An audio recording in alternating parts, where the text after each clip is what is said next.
Penvision TV presents. টয়লেটে উজু করলে উজু হবে কিনা? আমাদের এখন যে টয়লেটগুলো আছে, ওয়াশরুমগুলো আছে, সেখানে গোসল করার সুযোগ আছে, আবার ওয়াশরুমে তো সুযোগ আছেই, আবার সেখানে উজু আমরা করতে পারি কিনা?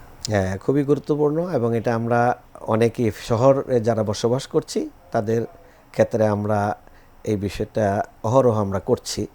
তো প্রথমত আমরা বলবো যে টয়লেট বা ওয়াশরুম ছাড়া যদি অজুর বিকল্প ব্যবস্থা থাকে সেই ব্যবস্থাটাকে গ্রহণ করা উত্তম, এই ক্ষেত্রে কোনো সন্দেহ নেই।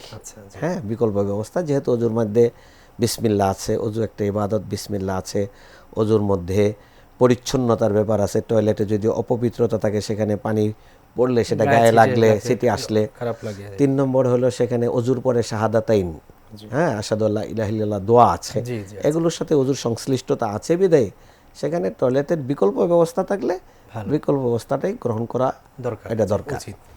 2 নম্বর হলো বিকল্প ব্যবস্থা না থাকলে টয়লেটে অজু করা যাবে কিনা? অজু করা যাবে, কোনো অসুবিধা নেই, কোনো অসুবিধা নেই। এই ক্ষেত্রে শেখ বিন বাজ বলেছেন যে অনেকের কাছে তো কোনো কোনো ওলাম বা ইমামরা বলেছেন বিসমিল্লাহ বলা অজুর ওয়াজিব, বিসমিল্লাহও পড়তে পারবেন, শুধু অজুর পরে শাহাদাতাইন তিনি বেরিয়ে গিয়ে পড়বেন, বাইরে গিয়ে পড়া যেতে পারে, অসুবিধা নেই। 3 নম্বর হলো, কারণ অজু টয়লেটে করা 2টা কারণে, একটা বললাম নাপাকির, আর একটা হলো দোয়া জিকির আজকার, এগুলো টয়লেটে নিষিদ্ধ। কারণ রাসূলুল্লাহ সাল্লাল্লাহু আলাইহি ওয়াসাল্লাম এক সময় মানে তিনি এই প্রাকৃতিক চাহিদা বা প্রয়োজন সারতেছিলেন, একজন সালাম দিয়েছেন, তিনি সালামের উত্তর দেননি, তাহলে বোঝা গেল এই অবস্থায় আল্লাহর নাম স্মরণ করা এটা ইসলাম অনুমোদন দেয় না। তাই সেই দৃষ্টিকোণ থেকে জিকরুল্লাহ থেকেই নিজেকে নিবৃত্ত রাখার ব্যাপারটাই এখানে গুরুত্বপূর্ণ। তবে বর্তমান যুগের টয়লেট আর পূর্বেকার যুগের টয়লেটের মধ্যে কিছুটা পার্থক্য আছে। আমরা যারা হাই কমোডে ব্যবহার করি তাদের ডাকনা আছে, ডাকনা দিয়ে ফেললেই এখানে কিন্তু আর কোনো সমস্যা নেই।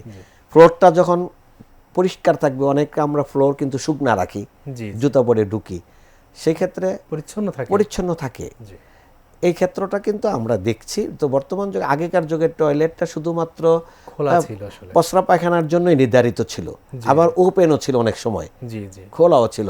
তো সেই সমস্ত জায়গায় তো মানে আল্লাহর নাম উচ্চারণ দূরের কথা, সেখানে তো থুতুও ফেলার মতো সুযোগ থাকে না অনেক সময়, হ্যাঁ, এই পরিবেশে। তো বর্তমান যুগের টয়লেটগুলো কিন্তু অনেক সুন্দর করে, এগুলোকে অনেক ভালো টাইলস দিয়ে, ফিটিংস দিয়ে অনেক সুন্দর করে এটা তৈরি করা হয়েছে। এরপরও যারা আমরা সুযোগ আছে তারা মনে করব যে বাড়ি তৈরির আগে এটা যদি গোসলের জন্য একটা সেপারেট একটা পর্দার মতো সিস্টেম করে আমরা আলাদা করে নেই, আর যদি ওয়াশরুমের জন্য আমরা বা গোসল বা টয়লেটের জন্য একটা আলাদা সেপারেট করে নেই, তাহলে সেটা বেশি ভালো, বেশি ভালো, যদি জায়গা থাকে, সুযোগ থাকে, সেভাবে করে আমরা নিতে পারি।